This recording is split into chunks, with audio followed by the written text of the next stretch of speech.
Welcome to SS news. నేను మీ శిరీష. ఇవాల్టి ముఖ్యాంశాలు. Headline sponsored by GNR golden diamonds, YSR junction, Narasannapeta. Meliaputti, Palasa, Vajrapu Kotturu, Nandigam తదితర మండలాల్లోని వేలాది ఎకరాలకు సాగునీరు అందించడమే లక్ష్యంగా అధికారులు సమన్వయంతో పనిచేయాలని జిల్లా కలెక్టర్ స్వప్నిల్ దినకర్ ఆదేశం. ఈ మేరకు ప్రాజెక్టుల పురోగతిపై సమీక్ష. రాష్ట్రంలో ఏ ఒక్క రైతు అధైర్యపడవద్దు, ఆత్మహత్యలు చేసుకోవద్దని చంద్రబాబు విజ్ఞప్తి. పల్లె పండుగ 2.0పై డిప్యూటీ సీఎం పవన్ సమీక్ష. సాక్షి నిధుల సహాయంతో పల్లె పండుగ 2.0ని ప్రారంభించేందుకు సిద్ధంగా ఉండాలన్న పవన్. పాతపట్నం నియోజకవర్గం లాబార గ్రామానికి చెందిన టీడీపీ కార్యకర్త రోడ్డు ప్రమాదంలో మృతి చెందడంతో వారి కుటుంబానికి నారా చంద్రబాబు 5 లక్షల రూపాయల ప్రమాద బీమా సాయం. ఈ మేరకు ఎమ్మెల్యే మామిడి గోవిందరావు చేతుల మీదుగా కుటుంబ సభ్యులకు అందజేత. నల్గొండ జిల్లా గొండ్రాంపల్లి వద్ద జాతీయ రహదారిపై త్రుటిలో తప్పిన ప్రమాదం. ఇన్నోవా కారు డివైడర్ను ఢీకొట్టి పల్టీ కొట్టింది. దీంతో కారు పూర్తిగా దగ్ధం కాగా కారులో ఉన్న 8 మంది ప్రయాణికులు సురక్షితంగా బయటపడ్డారు.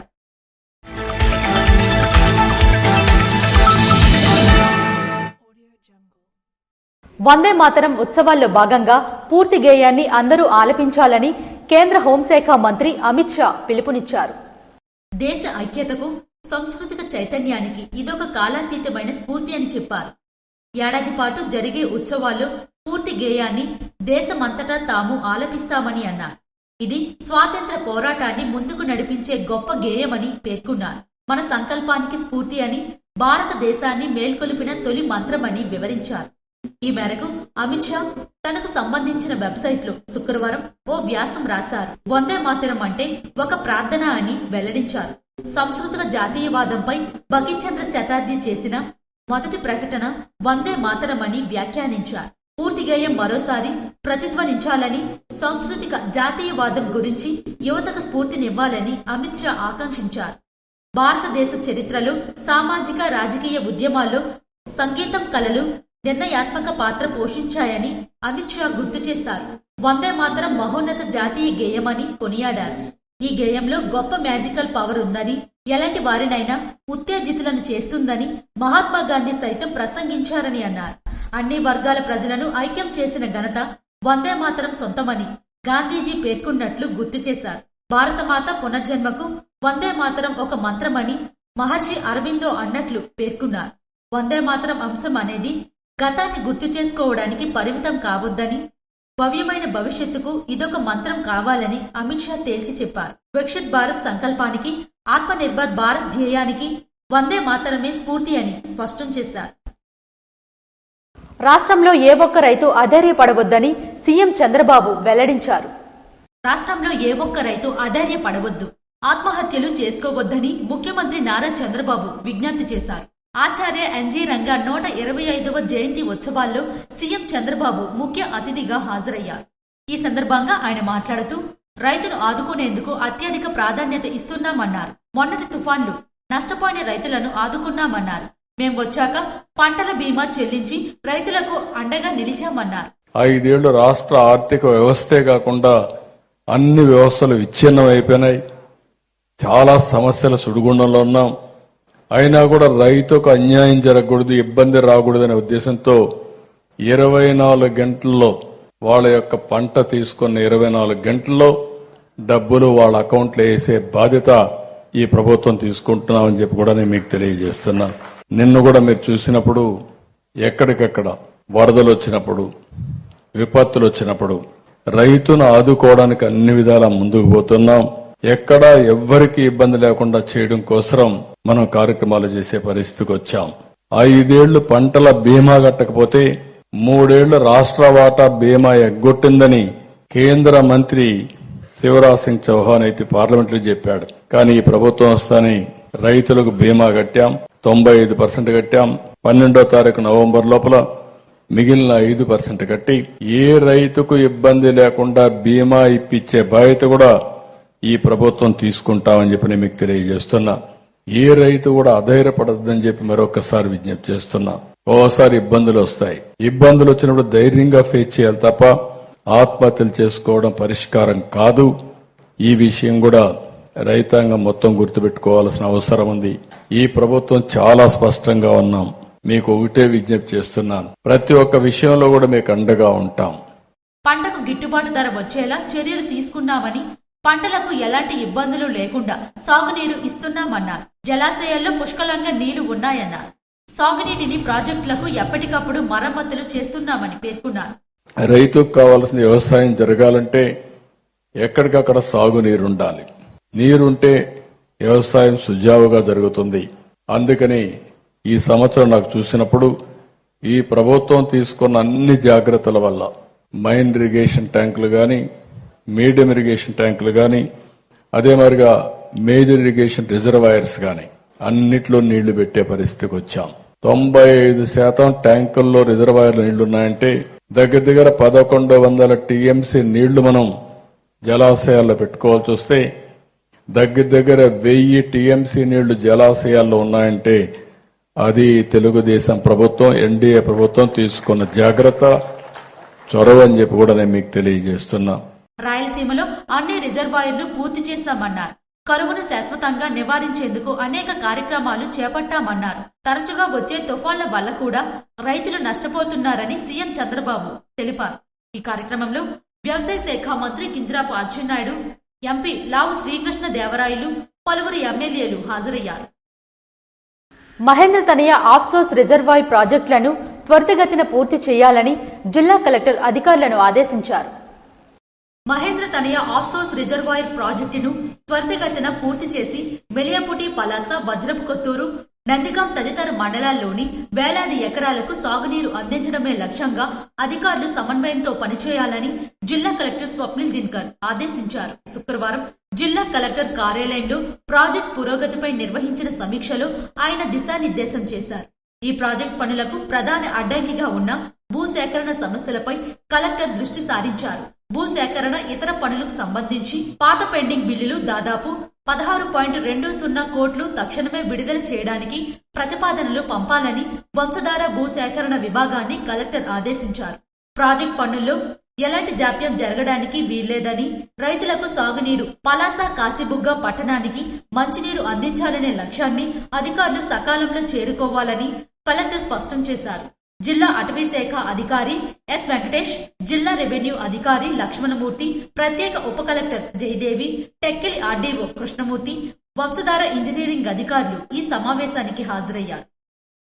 వందే మాతరం 150 ఏళ్ల వేడుకల్లో ముఖ్య అతిథిగా బీజేపీ అధ్యక్షులు సిరిపురం తేజేశ్వరరావు పాల్గొన్నారు. పాతపట్నం అమరజ్యోతి స్కూల్లో వందే మాతరం జననీ గీతం పుట్టి 150 ఏళ్లైన ఈ చారిత్రాత్మక సందర్భంగా వేడుకలు జరిగాయి. ఈ కార్యక్రమానికి ముఖ్య అతిథిగా జిల్లా అధ్యక్షులు సిరిపురం తేజేశ్వరరావు హాజరయ్యారు.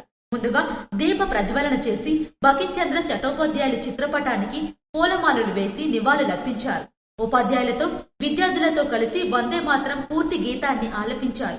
ఈ సందర్భంగా ఆయన మాట్లాడుతూ ఈ రోజు దేశ ప్రజలందరికీ గర్వ కారణమైన రోజని పేర్కొన్నారు. ఈ సందర్భంగా కేంద్ర ప్రభుత్వం ప్రత్యేక కార్యక్రమాలను నిర్వహించడం ఏకీకృత్ భారత్ కి నిదర్శనమని, దేశవ్యాప్తంగా అందరూ ఒకే సమయంలో వందే మాతరం గేయం ఆలపించడం, మాతృభూమిని కీర్తిస్తూ సాగేలా కార్యక్రమం నిర్వహించడం గర్వంగా ఉందని, ఈ గేయాన్ని బకించంద్ర చటర్జీ 1875 నవంబర్ 7వ తేదీన అక్షయ నవమి నాడు రచించారని ఆయన రాసిన ఆనందం నవలలో భాగంగా బంగదర్శన్లో ఈ గేయం మొదటిసారి అచ్చయిందని, ఇటువంటి కార్యక్రమం దేశం యొక్క ఐక్యతను, బలాన్ని సూచిస్తుందని పేర్కొన్నారు.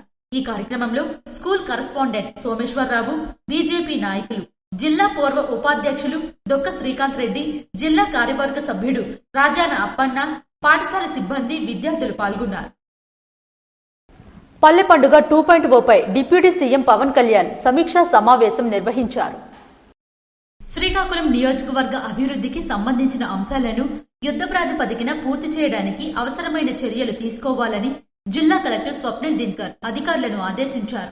కలెక్టర్ కార్యాలయంలో శుక్రవారం జరిగిన సమీక్షా సమావేశంలో స్థానిక శాసనసభ్యులు గొండు శంకర్తో కలిసి అన్ని శాఖల అధికారులతో ఆయన సుదీర్ఘ సమీక్ష నిర్వహించారు. జిల్లాలోని అన్ని నియోజకవర్గాల్లో తొలి సమావేశంగా శ్రీకాకుళంతోనే ఈ కార్యక్రమాన్ని మొదలుపెట్టినట్లు కలెక్టర్ తెలిపారు. పరిశ్రమల శాఖ జనరల్ మేనేజర్ ఈ సమావేశానికి కన్వీనర్ గా వ్యవహరించారు. సమావేశంలో మౌలిక సదుపాయాలు, విద్యుత్ సరఫరా, పట్టణ ప్రణాళికలకు సంబంధించి కీలక నిర్ణయాలు తీసుకున్నారు. కేఆర్ స్టేడియం 2.9 కోట్ల విలువైన పనులు పూర్తయ్యాయని, మిగిలిన పనులు మార్చి 31 నాటికి పూర్తి చేయాలని కలెక్టర్ ఆదేశించారు. డేర్నెట్ జంక్షన్ నుంచి ఆదివారంపేట వరకు రోడ్డు విస్తరణ పనులు తక్షణమే మొదలు పెట్టాలని, రామ్ లక్ష్మణ్ డేర్నెట్ జంక్షన్ రోడ్డు విస్తరణ కోసం స్థానికుల కోరిక మేరకు 60 అడుగుల రోడ్డు చేయాలని అంచనాలు రూపొందించాలని సూచించారు. నగరం చుట్టూ ఉన్న గ్రామాలను కలుపుతూ వేస్తున్న రింగ్ రోడ్ నిర్మాణం ప్రతిపాదనలు, రామగడ్డకు ఆనుకొని ఒక కొత్త రోడ్డు ప్రతిపాదనపై చర్చించారు. అరసవిల్లి నుంచి నేరుగా జాతీయ రహదారికి కొత్తగా కనెక్టివిటీ ప్రతిపాదనపై విస్తృతమైన చర్చలు జరగాల్సి ఉందని, Rythu Bazar ACB office road ప్రతిపాదనపై చర్చించి దీనిపై ప్రత్యేకంగా సమావేశానికి నిర్ణయించారు. ఈ సమీక్షా సమావేశం 2 నెలల తరువాత మళ్లీ ఉంటుందని, అప్పటికి అన్ని విభాగాల పురోగతిని తెలపాలని కలెక్టర్ ఆదేశించారు. సమీక్షలో జిల్లా రెవెన్యూ అధికారి లక్ష్మణమూర్తి, ఆర్డీఓ సాయి ప్రత్యూష, పలు శాఖల విభాగాధిపతులు తదితరులు పాల్గొన్నారు. కలెక్టర్ కార్యాలయంలో పలు అధికారులతో జిల్లా కలెక్టర్ స్వప్నిల్ దినకర్ సమీక్షా సమావేశం నిర్వహించారు. గ్రామాల్లో నివసించే ప్రజలకు స్వచ్ఛమైన తాగునీరుతో పాటు గుంతలు లేని రహదారులు అందుబాటులో ఉంచాలనే లక్ష్యంతో పనిచేస్తున్నట్లు ఉప ముఖ్యమంత్రి పవన్ కళ్యాణ్ వెల్లడించారు. పల్లె రోడ్లు సమాచారం అందరికీ తెలిసేలా geo rural road management system సాంకేతికత అందుబాటులోకి తీసుకురానున్నట్లు డిప్యూటీ సీఎం తెలిపారు. సాక్షి నిధుల సహాయంతో పల్లె పండుగ 2.0ని ప్రారంభించేందుకు సిద్ధంగా ఉండాలన్నారు. మంగళగిరిలోని క్యాంపు కార్యాలయంలో శుక్రవారం పల్లె పండుగ 2.0, అడవి తల్లి బాట పురోగతి, జలజీవన్ మిషన్, స్వమిత్ర పథకాలపై పంచాయతీరాజ్ గ్రామాభివృద్ధి శాఖ, గ్రామీణ నీటిపారుదల శాఖ, ఇంజనీరింగ్ విభాగం అధికారులతో పవన్ సమీక్ష నిర్వహించారు. రాష్ట్ర వ్యాప్తంగా ఉన్న గ్రామీణ రహదారులన్నింటినీ geo rural road management system కు అనుసంధానించడం ద్వారా మనం ప్రయాణం చేసే మార్గంలో రోడ్డు ఎలా ఉందనే వివరాలు ప్రజలకు తెలుస్తాయన్నారు. అడవి తల్లి బాటను పైలట్ ప్రాజెక్టుగా ఎంచుకొని స్పష్టమైన ప్రణాళిక సిద్ధం చేయాలని ఆదేశించారు. పల్లెల్లో ప్రతి ఇంటికి తాగునీరు అందించాలన్న మోదీ ఆకాంక్షలను అనుగుణంగా రాష్ట్రంలో జలజీవన్ మిషన్ పనులు ముందుకు తీసుకువెళ్తున్నట్లు పవన్ వెల్లడించారు. ప్రస్తుతం చిత్తూరు, ప్రకాశం, పల్నాడు, ఉభయ గోదావరి జిల్లాల్లో నిర్మాణంలో ఉన్న ప్రాజెక్టులు నాణ్యతా ప్రమాణాలు పక్కాగా అమలు చేయాలన్నారు. నవంబర్ 3వ వారం నుంచి జలజీవన్ మిషన్ ప్రాజెక్టుల పురోగతిపై క్షేత్రస్థాయిలో పర్యటిస్తానని డిప్యూటీ సీఎం పవన్ కళ్యాణ్ వెల్లడించారు. టీడీపీ కార్యకర్త కుటుంబానికి 5 లక్షల రూపాయల ప్రమాద బీమా అందించిన పాతపట్నం ఎమ్మెల్యే మామిడి గోవిందరావు. పాతపట్నం నియోజకవర్గం సింగిపురం పంచాయతీ లాబార గ్రామానికి చెందిన కనపల మధు ఇటీవల రోడ్డు ప్రమాదంలో దురదృష్టవశాత్తు ప్రాణాలు కోల్పోయారు. ఈ విషాద ఘటనపై నియోజకవర్గ శాసనసభ్యులు మామిడి గోవిందరావు తక్షణమే స్పందించారు. తెలుగుదేశం పార్టీకి అంకితభావంతో సేవలందించిన కనపల మధు పార్టీ కార్యకర్తల సంక్షేమ నిధికి సభ్యత్వం పొందుతూ 100 రూపాయలు చెల్లించి ప్రమాద బీమా చేయించుకున్న నేపథ్యంలో తెలుగుదేశం పార్టీ జాతీయ అధ్యక్షులు నారా చంద్రబాబు ఆ కుటుంబానికి 5 లక్షల రూపాయల ప్రమాద బీమా సాయం అందించారు. ఈ సందర్భంగా శాసనసభ్యులు మామిడి గోవిందరావు మాట్లాడుతూ, తెలుగుదేశం పార్టీ కార్యకర్త ఒక్కరికైనా ఇబ్బంది వస్తే అది ప్రతి నాయకుడి ఇబ్బంది. మన కార్యకర్తలే పార్టీకి బలం, భవిష్యత్తు. నారా చంద్రబాబు నాయుడు చూపిన ఈ సహాయం ఆయనకు కార్యకర్తలపై ఉన్న మమకారం, బాధ్యత, నాయకత్వ స్ఫూర్తికి నిదర్శనమని కొనియాడారు. అంటే పార్టీ కోసం ఎవరు కష్టపడుతున్నారు, పార్టీ కోసం ఎవరు వాళ్ళ కష్టాలు చేస్తున్నారు, ఏ కార్యకర్త కూడా కుటుంబంలో జరిగిన ఇన్సిడెంట్ ని ఏ కార్యకర్త కూడా బాధపడకూడదు, తలెత్తి తిరగాల సమాజంలో ఆర్థికంగా భరోసా ఇస్తూ ఈ రోజు 5 లక్షల రూపాయలు వీళ్ళ అకౌంట్ లో వేస్తూ ఈ రోజు ఈ లెటర్ పంపించడం జరిగింది. ఈ కుటుంబాన్ని ఆదుకోవడం జరిగింది. అయితే 1982లో స్వర్గీయ శ్రీ నందమూరి తారక రామారావు గారు పెట్టిన ఈ పార్టీ ప్రజల కోసం, పేద ప్రజల కోసం పెట్టిన పార్టీది. బడుగు బలహీన వర్గాల కోసం పెట్టిన పార్టీ. ఏ కార్యకర్త కూడా ఇబ్బంది పడకూడదు, పేదవాళ్ళు ఇబ్బంది పడకూడదని పెట్టిన పార్టీ. అదే ఆశయాలతో ఈ రోజు చంద్రబాబు నాయుడు గారు కొనసాగిస్తున్నారు. ఎవరైనా పేదవాళ్ళు ఉన్నా, ఇలాంటి యాక్షన్స్ ఎవరైనా జరిగినా దయచేసి ప్రతి ఒక్క కార్యకర్త కూడాను ఈ ప్రమాద బీమా కాకుండా సభ్యత్వ నమోదా తీసుకొని 100 రూపాయల సభ్యత్వ నమోదా, ఈ రోజు 100 రూపాయల సభ్యత్వ నమోదా తీసుకోవడం వల్ల ఈ రోజు ఈ కుటుంబానికి 5 లక్షల రూపాయలు రావడం జరిగింది. మా అందరి పాతపట్నం నియోజకవర్గ ప్రజల తరఫున మరియు వీళ్ళ కుటుంబం తరఫున గౌరవ చంద్రబాబు నాయుడు గారికి, సీఎం గారికి ధన్యవాదాలు తెలియజేసుకుంటున్నాం. ఎమ్మెల్యే మధు కుటుంబ సభ్యులకు సానుభూతి తెలియజేస్తూ పార్టీ ఎల్లప్పుడూ కార్యకర్తల పక్షాన నిలుస్తుందని హామీ ఇచ్చారు. కోనసీమ జిల్లా సమగ్రాభివృద్ధికి సమన్వయ కృషి చేయడం జరుగుతుందని మంత్రి కింజరాపు అచ్చెన్నాయుడు పేర్కొన్నారు. కోనసీమ జిల్లా సమగ్రాభివృద్ధికి సమన్వయ కృషి చేయడం జరుగుతుందని రాష్ట్ర వ్యవసాయ శాఖ మంత్రి కింజరాపు అచ్చెన్నాయుడు పేర్కొన్నారు. శనివారం డాక్టర్ బిఆర్ అంబేద్కర్ జిల్లా సమీక్ష కమిటీ సమావేశం జిల్లా కలెక్టర్ అధ్యక్షతన స్థానిక కలెక్టర్ సమావేశ మందిరంలో నిర్వహించారు. ఈ సమావేశానికి కింజరాపు అచ్చెన్నాయుడు హాజరయ్యారు. ఇటీవల సంభవించిన మొంతా తుఫాన్ ప్రభావంతో జరిగిన నష్టాలు, వ్యవసాయ, ఉద్యానవన, పౌర సరఫరాలు, మార్కెటింగ్, విద్యుత్, వివిధ రెవెన్యూ సమస్యలు, వైద్య వస్తువుల కల్పన, పశు సంవర్ధన, పాడి పరిశ్రమల పనితీరుపై విస్తృతంగా చర్చించారు. ఈ సందర్భంగా మంత్రి మాట్లాడుతూ జిల్లా సమగ్ర అభివృద్ధికి ప్రజాప్రతినిధులు, అధికారులు సమన్వయంతో సమర్థవంతమైన ప్రణాళికతో ముందుకు వెళ్లాలన్నారు. మొంతా తుఫాన్ ప్రభావాన్ని ఎదుర్కొనడంలో రాష్ట్ర ముఖ్యమంత్రి నారా చంద్రబాబు నాయుడు దగ్గరుండి క్షేత్రస్థాయి జిల్లా యంత్రాంగం, ప్రజాప్రతినిధులు భాగస్వామ్యంతో చేపట్టిన ముందస్తు హెచ్చరికలు, తీసుకున్న చర్యలు సఫలీకృతం కావడంతో నష్టాలను నివారించగలిగామన్నారు. అయినప్పటికీ దురదృష్టవశాత్తు ఒక మహిళ చెట్టుపడి చనిపోవడం దురదృష్టకరమన్నారు. తుఫాన్ ప్రభావిత మండలాల్లో వంటగృహ ఆస్తి నష్టాలు అంచనా రూపకల్పన ప్రక్రియ ఈ నెల 7తో ముగిసిందన్నారు. రైతులు సకాలంలో నష్టపరిహారం, ఇన్పుట్ సబ్సిడీ అందేలా చర్యలు తీసుకున్నట్లు వెల్లడించారు. తుఫాన్ ప్రభావంతో నష్టపోయిన ప్రతి ఒక్కరికి న్యాయం చేకూర్చాలని ఆదేశించారు. ప్రభుత్వ పథకాలు లబ్ధి ప్రతి నిరుపేదలకు చేరాలని, లబ్ధిదారుల ఎంపిక ప్రక్రియలు అధికారులు పారదర్శకత పాటించాలన్నారు. ప్రజల సంక్షేమం, అభివృద్ధి కూటమి ప్రభుత్వ లక్ష్యమన్నారు. ఈ కార్యక్రమంలో జిల్లా collector R Mahesh Kumar, RDO K Madhavi, శాసన మండలి సభ్యులు పేరాబత్తుల రాజశేఖరం, తోట త్రిమూర్తి, జిల్లా స్థాయి అధికారులు పాల్గొన్నారు. కేజీబీవీ విద్యార్థి దళిత బాలిక చిత్తరాపు వందనాని వైఎస్ఆర్సీపీ ఎస్సీ విభాగం నాయకులు పరామర్శించారు. కేజీబీవీ విద్యార్థిని దళిత బాలిక చిత్తరపు వందనాని వైఎస్ఆర్సీపీ విభాగం జిల్లా అధ్యక్షులు ముంజటి కృష్ణమూర్తి మరియు నాయకులు శనివారం పరామర్శించారు. ఈ సందర్భంగా వందన మాట్లాడుతూ, మా ప్రిన్సిపల్ కొన్ని రోజుల నుండి చిత్రహింసలు గురిచేస్తుందని, కులం పేరుతో నిత్యం దూషిస్తుందని, నా తల్లిని కూడా చాలా మాటలు అందరి పిల్లల ముందు అన్నారు. ఇవన్నీ తట్టుకోలేక చనిపోవడమే మంచిదని మనస్తాపానికి గురై ఆత్మహత్య చేసుకున్నానని ఆమె తెలిపింది.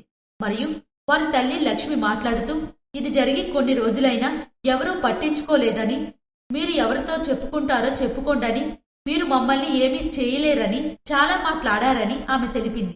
ఈ సందర్భంగా వైఎస్ఆర్సీపీ ఎస్సీ విభాగం జిల్లా అధ్యక్షులు ముంజేటి కృష్ణమూర్తి మాట్లాడుతూ, మీకు న్యాయం జరుగుతుందని భరోసా ఇచ్చారు. మరియు ప్రిన్సిపల్ పైన చర్యలు తీసుకునే వరకు న్యాయ పోరాటం చేస్తామని ఆమెకు తెలిపారు. ఈ పరామర్శలు రాగోలు మాజీ సర్పంచ్ యాట్ల గురుమూర్తి, రాష్ట్ర ఎస్సీ విభాగం సంయుక్త కార్యదర్శి పెయ్యిల లక్ష్మణరావు, జిల్లా ప్రధాన కార్యదర్శి నేలప ముకుందరావు తదితరులు పాల్గొన్నారు. నల్గొండ జిల్లా చిట్యాల మండలం జాతీయ రహదారిపై త్రుటిలో తప్పిన ప్రమాదం. నల్గొండ జిల్లా చిట్యాల మండలం గుండ్రాపల్లి వద్ద జాతీయ రహదారిపై ప్రమాదం చోటు చేసుకుంది. ఇన్నోవా కారు డివైడర్ను ఢీకొట్టి పల్టీ కొట్టింది. ఈ ప్రమాదంలో కారు పూర్తిగా దగ్ధమైంది. కారులో ఉన్న 8 మంది ప్రయాణికులు సురక్షితంగా బయటపడ్డారు. దీనిపై పోలీసులు కేసు నమోదు చేసి దర్యాప్తు చేపట్టారు. బాలియాత్ర ఏర్పాట్లను జిల్లా కలెక్టర్ స్వప్నిల్ దినకర్ తో కలిసి ఎమ్మెల్యే బగ్గు రమణమూర్తి పరిశీలించారు. జలుమూరు మండలం శ్రీముఖలింగంలో దక్షిణ కాశీగా పేరుగాంచిన శ్రీముఖలింగేశ్వర బాలియాత్ర అంగరంగ వైభవంగా నిర్వహించనున్నారు. ఈ కార్యక్రమ ఏర్పాట్లను జిల్లా కలెక్టర్ మరియు అధికారులతో కలిసి ఎమ్మెల్యే బగ్గు రమణమూర్తి పరిశీలించారు. ఈ సందర్భంగా ఎమ్మెల్యే మాట్లాడుతూ, ఈ యాత్ర ఆదివారం సాయంకాలం మొదలుకొని రాత్రి వరకు కొనసాగుతుందని, భక్తులందరికీ సౌకర్యాలు కల్పిస్తున్నామని, ప్రతి ఒక్కరూ భక్తి శ్రద్ధలతో వచ్చి స్వామివారి బాలియాత్ర దిగ్విజయం చేయాలని కోరారు. భక్తులకు ఎటువంటి అసౌకర్యాలు కలగకుండా ప్రభుత్వ యంత్రాంగం ఇప్పటికే చర్యలు చేపట్టిందని పేర్కొన్నారు. ఈ కార్యక్రమంలో రాష్ట్ర Kalinga corporation chairman Ronanki Krishnam Naidu, Srikakulam RDO, tahsildar, EOPRD తదితరులు పాల్గొన్నారు. రాష్ట్ర ప్రభుత్వంచే నియమించబడిన పీఎంజే బాబుకు ఆత్మీయ అభినందన సభ ఘనంగా నిర్వహించారు. అంచెలంచెలుగా ఎదిగిన వ్యక్తి పీఎంజే బాబు అని పలువురు రాజకీయ, ఉద్యోగ, ఉపాధ్యాయ, కార్మిక సంఘాల వక్తలు పేర్కొన్నారు. ఈ మేరకు శనివారం ఇలిసిపురంలోని అంబేద్కర్ విజ్ఞాన్ మందిర్లో ఆంధ్రప్రదేశ్ విద్యా సంక్షేమ మౌలిక వస్తుల అభివృద్ధి కార్పొరేషన్ డైరెక్టర్ గా రాష్ట్ర ప్రభుత్వంచే నియమితులైన పీఎంజే బాబుకు ఆత్మీయ అభినందన సభ ఘనంగా నిర్వహించారు.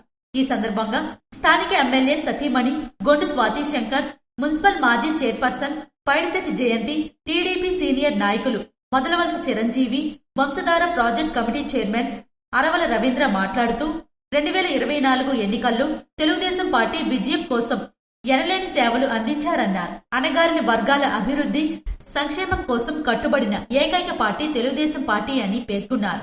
పీఎంజే బాబుకు ఈ పదవి సముచితం కాదైనప్పటికీ భవిష్యత్తులో తెలుగుదేశం పార్టీ గుర్తించి అత్యున్నతమైన పదవిని ఇస్తుందని వక్తలు ఆశాభావం వ్యక్తం చేశారు.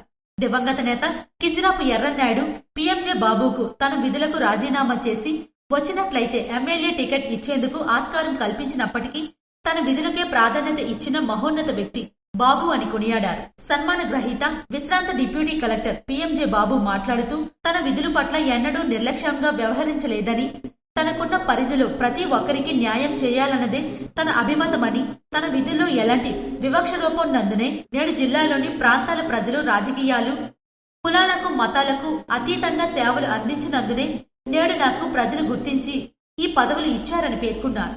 తెలుగుదేశం పార్టీలో అప్పగించిన బాధ్యతలు తోచా తప్పకుండా పాటిస్తానని ఆయన తెలిపారు. ఉద్యోగ ఉపాధ్యాయ సంఘాల జేసీ చైర్మన్, ఈ కార్యక్రమ సభ అధ్యక్షులు పోతాల దుర్గారావు మాట్లాడుతూ నిరుపేదలకు ఎలాంటి ఆపద ఉన్నా ఆదుకునే వ్యక్తి పీఎంజే బాబని కొనియాడారు. ప్రభుత్వం అందించే సంక్షేమ ఫలాలను ప్రతి ఒక్కరికి వివక్ష చూపకుండా అమలుపరిచిన తన విధులకు వన్నె తెంచిన మహోన్నత వ్యక్తి బాబు అని దుర్గారావు పేర్కొన్నారు. ఈ కార్యక్రమంలో SC, ST, BC, minority working journalist సంఘం జిల్లా అధ్యక్షులు Ganji AR Ezra, SC, ST corporation director Bonela Apparao, Srikakulam tahsildar Ganapathirao, KNPS రాష్ట్ర ఉపాధ్యక్షులు మిస్కా కృష్ణయ్య, టీడీపీ సీనియర్ నాయకులు ప్రధాన విజయరాంతో పాటు పలువురు దళిత సంఘాల నాయకులు, ఉద్యోగులు తదితరులు పాల్గొన్నారు. ఇవి ఈనాటి వార్తలు.